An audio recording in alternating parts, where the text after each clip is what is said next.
The more I work in game development, the more I realize that making games is really, really hard. Where I sometimes wonder, like, how have we made 5 games up to this point? Because I feel like starting game development, super easy, no problem at all. But finishing games is probably one of the hardest parts of game development, because you reach that point of like, oh, I'm almost there, I'm almost done. And it's like, oh, I still feel like I'm not even halfway through the game, when you realize about like the content you have to make and all of that. Where games that you thought would have only taken like a few months to make tops, now suddenly are taking like multiple years. It's like, where did it all go wrong? So I want to talk a bit about that, of like, what are some of the reasons that it's so hard to make games? Kind of some of the common things there, so you can kind of prepare for it. Because some of these things you can definitely avoid in like the earlier phases of game development already, or you should just know so you can plan time into it, so you don't just say, oh, I'm gonna finish the game in a week or like a month or whatever, and then be like pulling your hair out 7 months down the line, losing all your motivation and whatever, because you're still not there. I think that's an important thing. For example,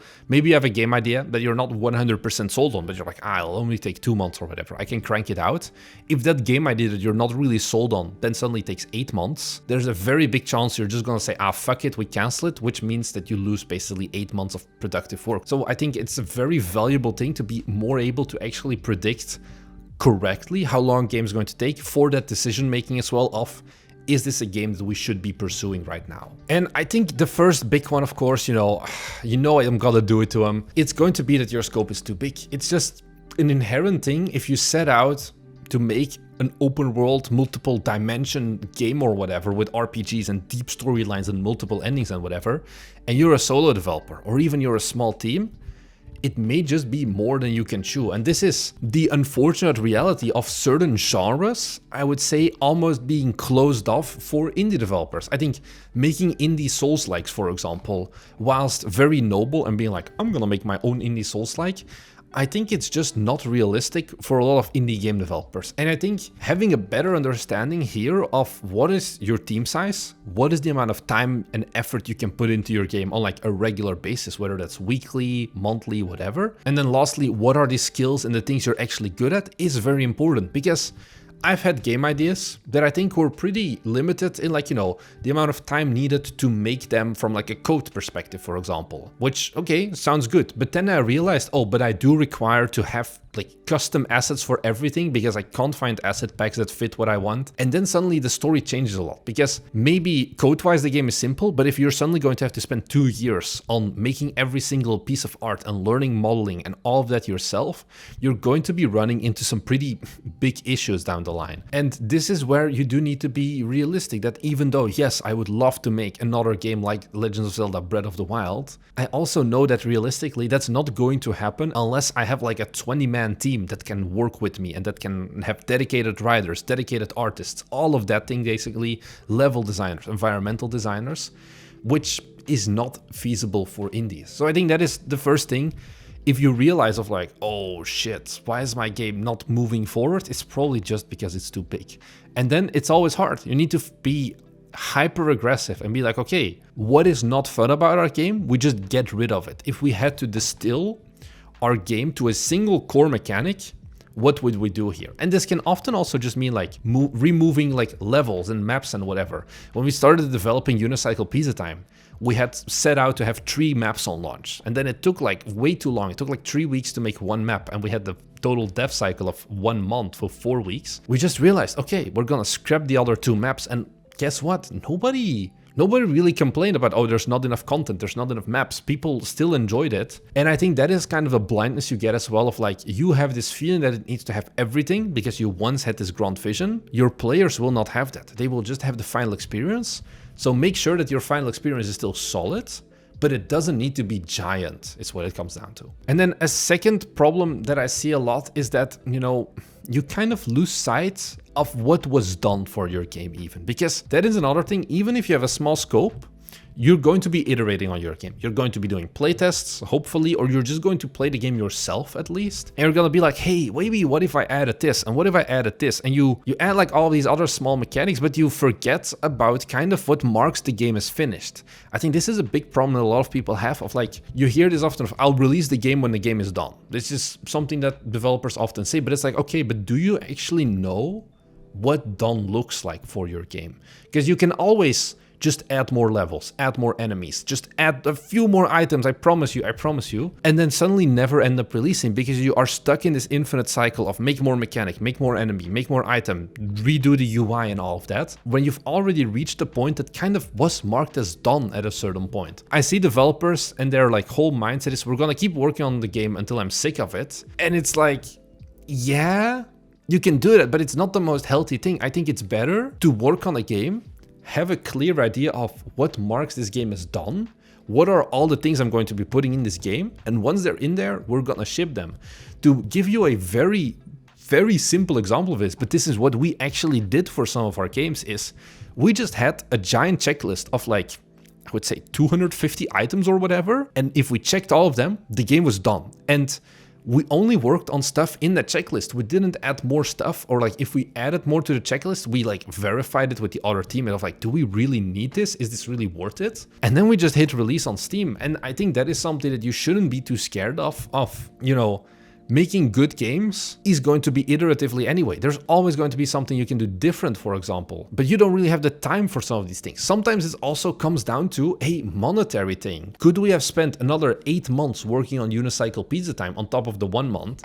It's like, yeah, but we also kind of were running out of runway and needed money. There's a lot of reasons why you have to release games at a certain point, but I don't think you should be just chasing perfection and chasing like, oh, just one more mechanic, bro, just one more enemy, bro, when all of those things like add up, and then, you know, you're never going to end up releasing your game. Because this kind of ties in, you know, in not just content, because content definitely is a very big part of games and always wanting to add a bit more of that, but also that chase of polish where, okay, maybe you have decided, okay, we're going to do a feature stop for my game. There's no more features being added, but then you just keep polishing. You keep updating UI, you keep adding more particle effects, you keep tweaking animations, you keep doing all of those things where we call them pixel fuckers in Dutch, like the translation, where you can spend like a week on just like moving stuff like a single pixel back and forth and be so too focused in it that you forget to see like the forest through the trees, where you only are hyper focused on these small things without stepping back, looking at the bigger picture and be like, yeah, actually this game is completely fine. What am I stressing out about? Like, nobody's going to notice this small like particle not being 100% perfect or whatever. And I think that is once again kind of that mix of being done and also having that feeling of every game's gonna be perfect, because guess what? Even then, your game's probably not going to be perfect, because players are gonna care way more about the general gameplay loop and how fun the game is compared to the fact that you spend 2 weeks making your own custom water like splash effect, for example, in shader graph, whilst you could have just used an asset that was like 80% as good and nobody would have noticed it anyway. Give you way more time. I think you would have been better off spending your time on doing playtests, on having a demo out, on having feedback before launch and spending time on that, compared to doing these minute polished things where you're kind of, you know, the 80-20 rule, you're doing that final 20%, which takes 80% of the time, whilst other parts of your game just aren't good yet to begin with, or like are too raw or too untested in certain degrees. But it's often more fun and easier for you to focus on polishing the VFX or whatever, compared to having to face the reality that, hey, maybe there are some game design issues with my game. Because there is also this problem of, like, no, the unknown unknowns is what I describe it. When you start developing a game, you kind of know of like, oh, these are going to be my harder parts to work on. For example, if you're making an automation game, probably performance and being able to like track everything and having good interoperability and like integrations with all of your different mechanics is going to be hard. It's going to be a technical challenge. And this is something that you know in advance, so you can plan around that. But there's also going to be unknown unknowns. These are things that you don't know when you're starting that they're going to become a problem, or if you can solve them as well. So this is where you get that frenzy of, okay, we do our first playtest and we suddenly have like 400 bugs. It's like, where did these come from? I didn't notice these at all. All of the small edge cases, all of those little things, player feedbacks and whatever that you didn't expect. And this once again takes a lot of time And because it's an unknown, it's inherently kind of impossible to plan upon for it. You can plan some months of it, or like some specific time. This is kind of why you say like, hey, take your game scope and double it, because otherwise you're going to have a game that, whilst technically works, for example, and this is once again a problem we had. We were working for a little while on like kind of a roguelite dungeon crawler, not dungeon crawler, but like roguelike turn-based game. And we're like, okay, we think we can make this game, once again, from a technical perspective, but the big unknown is how is balancing going to be for this game, where we realized if we wanted to really balance this game, it would probably be an unknown that we scheduled at like a year of time, because it needs so many rounds of playtesting. It might need an early access, it might need all of those things that we just weren't really ready for, that we just didn't feel like, you know, makes sense for us as a studio, and we have the time and skill and all of that to make it. And I think that's fine. I think it's better to be able to admit your weaknesses and then keep working on what makes you stronger instead, than just being like, oh no, it'll be fine, we'll figure it out later, and then future you is gonna be like, we're so screwed, my dude. And then the last reason why it's kind of hard to finish games, and this is maybe, don't take this personal, it may just be you. You need to be kind of built different to make games, is always what I kind of say, because who wants to work multiple years on something with potentially zero return?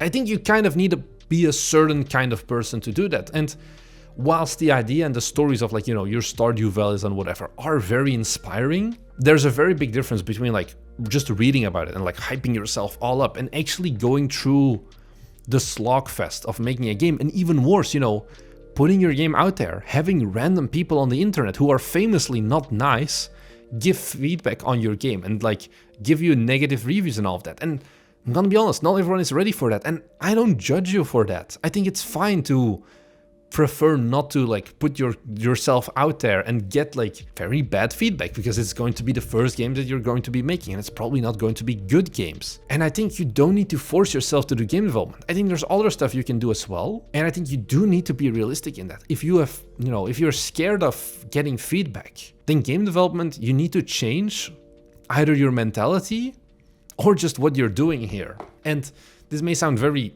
rude to a certain degree, but I do think that's the case. A lot of people don't actually want to make games, they just want to dream about the idea of making games, which by all means, there are those people and they can be here. For a lot of people, it's more about the fun of thinking of doing something than actually doing it, that already gives them the gratification of just, you know, going through the motions of opening Unity for the first time and following a tutorial versus actually going all the way to the end. But I think this is something where you maybe consciously, maybe unconsciously, stop yourself from doing playtests, from trying to market your game, because you are too scared of the feedback that you're going to get, which makes your game slow down. And at the end of the day, it's going to fizzle out and you're going to move on to something else where maybe you don't have to put yourself out there as much. And this is not a happy thing maybe, because I want you guys to make more games and like get into game development, because I personally enjoy it. But I am also the person who goes to the gym with like a mixtape of your guys' hate comments playing, because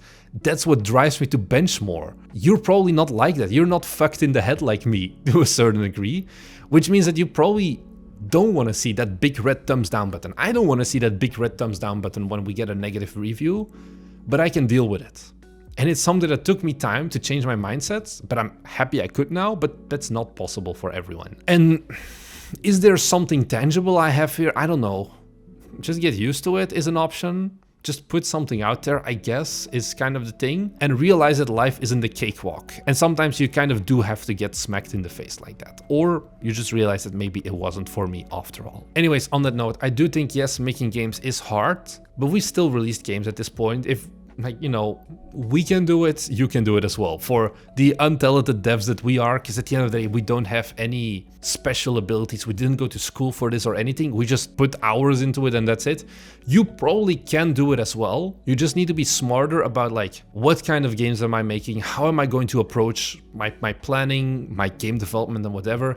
and just having a clear goal for yourself what marks a game as done. So I hope this was an interesting video and I hope you learned something new. If you're new here, we are game developers, as you may have expected, and we make videos about the entire process of making games and the things that we learn along the way, uploading one video every week. So if that's something that you're interested in, be sure to head down below and subscribe, because you'll be notified when we upload these videos and I see the number go up. So it's a win-win for both of us. Thank you very much for watching, and I'll see you guys in the next one. Bye!